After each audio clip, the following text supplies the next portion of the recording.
సాక్షి TV ప్రేక్షకులందరికీ నమస్కారం. నేను మీ చిలకమర్తి ప్రభాకర్ చక్రవర్తి శర్మ. అందరికీ మహాశివరాత్రి శుభాకాంక్షలు.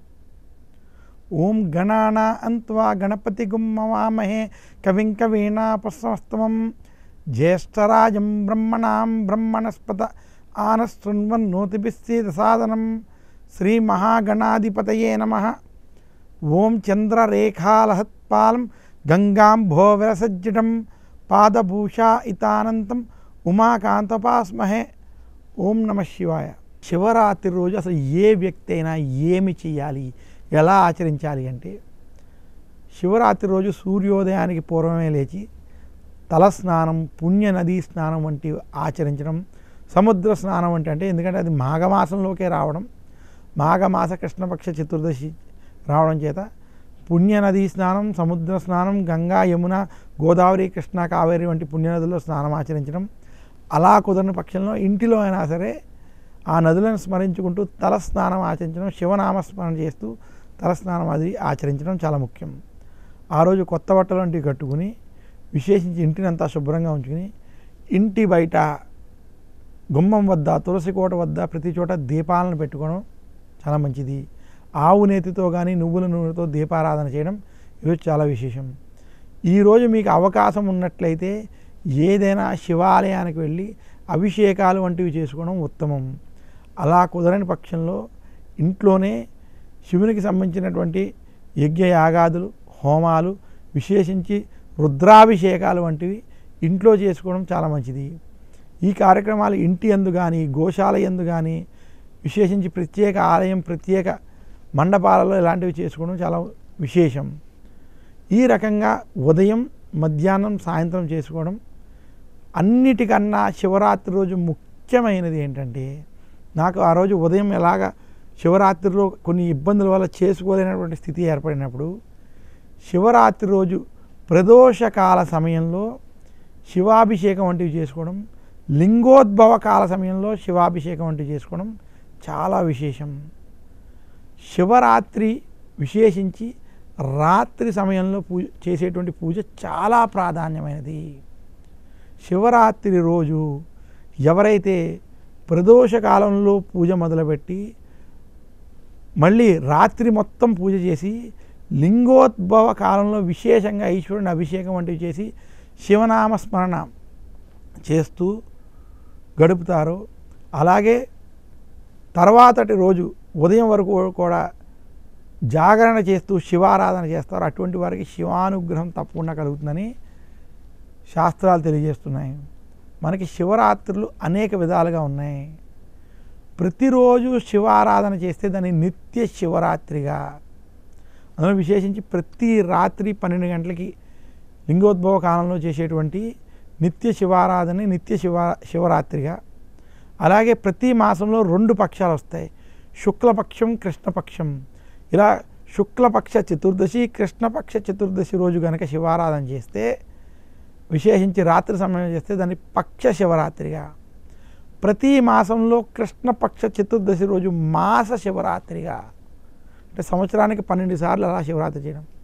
ఇలా కుదరని పక్షంలో కేవలం మహాశివరాత్రి రోజు లింగోద్భవ కాల సమయంలో అర్ధరాత్రి 12ంటికి చేసేటువంటి శివ పూజ, అది మహాశివరాత్రి పూజగా విశేషంగా చెప్పబడింది.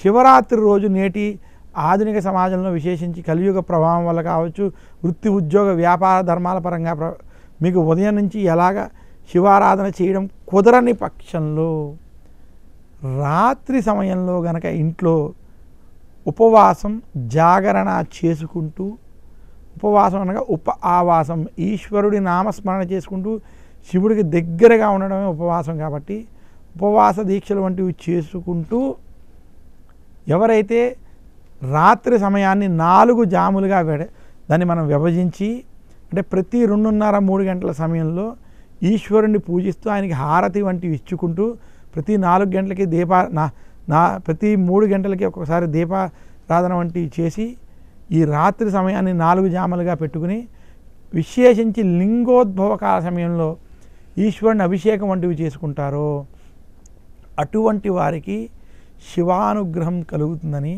శివరాత్రి ఈశ్వరారాధన చేసుకోవడానికి అది చాలా విశేషమైనటువంటి పద్ధతిగా పురాణాలు తెలియజేశాయి. ఇక శివరాత్రి రోజు 2 సమయాలు చాలా విశేషమైనవి. శివరాత్రి రోజు విశేషించి ప్రదోషకాల సమయం ఏదైతే ఉన్నదో ఆ సమయంలో శివపార్వతులు నాట్యం చేస్తూ ఉంటారని, ఆయన నటరాజ స్వరూపుడిగా ఉంటాడని, నాట్యం చేస్తూ ఉంటారని, అటువంటి సమయంలో దేవతలందరూ కూడా శివపార్వతుల వద్దే ఉంటారని, అలాంటి సమయంలో కనుక ఈశ్వరుణ్ణి అభిషేకించుకోవడం, దర్శించుకోవడం, హారతలు వంటివి చేయడం కనుక చేసినట్లయితే ఈశ్వరుని యొక్క అనుగ్రహం పొందొచ్చని.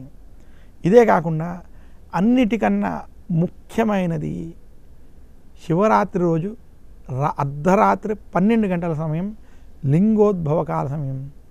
రాత్రి 11:30 to 12:30 మధ్య ఉన్న ఈ సమయంలో చేసేటువంటి ఈశ్వర అభిషేకాలకి, శివారాధనకి, జపతప హోమాదులకి కలిగేటువంటి ఫలితం అది చెప్పలేనటువంటిది, వర్ణించలేనటువంటిది.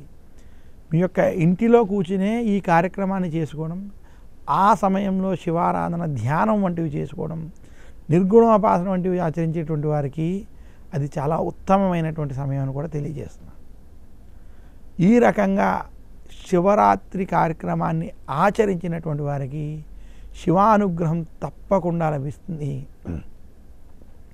శివరాత్రి రోజు ఎటువంటి ద్రవ్యాలతో ఈశ్వరుని అభిషేకించాలి? ఈశ్వరుణ్ణి గంగ నీటితో అభిషేకించడం చాలా ఉత్తమం. అలా కుదరని పక్షంలో పవిత్ర గోదావరి, కృష్ణ, కావేరి వంటి జలాలతో అభిషేకించిన ఆయన చాలా భోళాశంకరుడు, ఆయన ప్రీతి చెందుతాడు.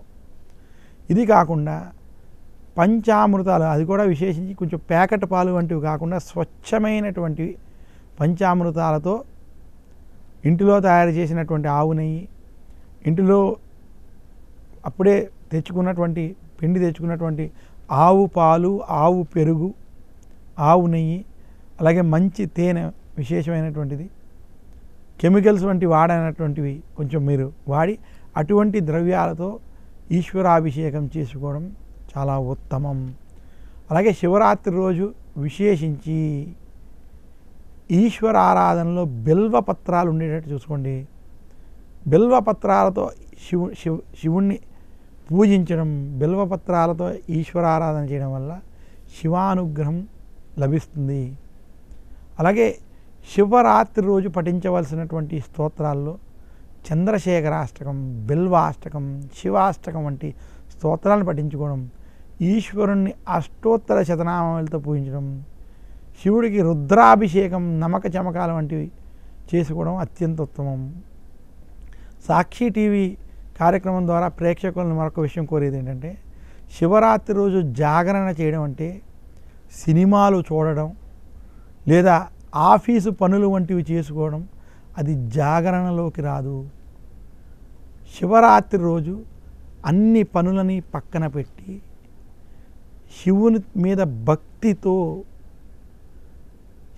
శివుని మీద భక్తి భావనతో ఆయన కోసం ఉపవాసం, జాగరణ దీక్షలు వంటివి చేయడం, అదే శివరాత్రి ఉపవాస జాగరణలోకి వస్తాయి తప్ప నేను జాగరణ పేరుతో బలవంతంగా నిద్రపోకుండా ఉండడం, ఆ పేరుతో రకరకాల కార్యక్రమాలు వంటివి, హాస్యాస్పద వినోదాలు వంటివి చూడడం, ఇది సరైన విషయం కాదని సూచనప్రాయంగా తెలియజేస్తూ, ఆ రోజు శివారాధన వంటివి చేసుకుంటూ మీకు కుదిరినటువంటి స్తోత్రాలు, శివనామాలు అవి కూడా కుదరని పక్షంలో ఓం నమః శివాయ అనేటువంటి పంచాక్షరి మంత్రంతో శివనామస్మరణను జపం చేసుకుంటూ శివరాత్రి ఈశ్వరుణ్ణి కేవలం నీటితో అభిషేకం చేసుకుంటూ కూడా, ఈశ్వరుడికి దీపారాధన వంటివి చేసుకుంటూ కూడా శివరాత్రి రోజు ఎవరైతే ఇలా నియమనిష్టలతో గనక ఈశ్వరుణ్ణి పూజిస్తారో, ఆరాధిస్తారో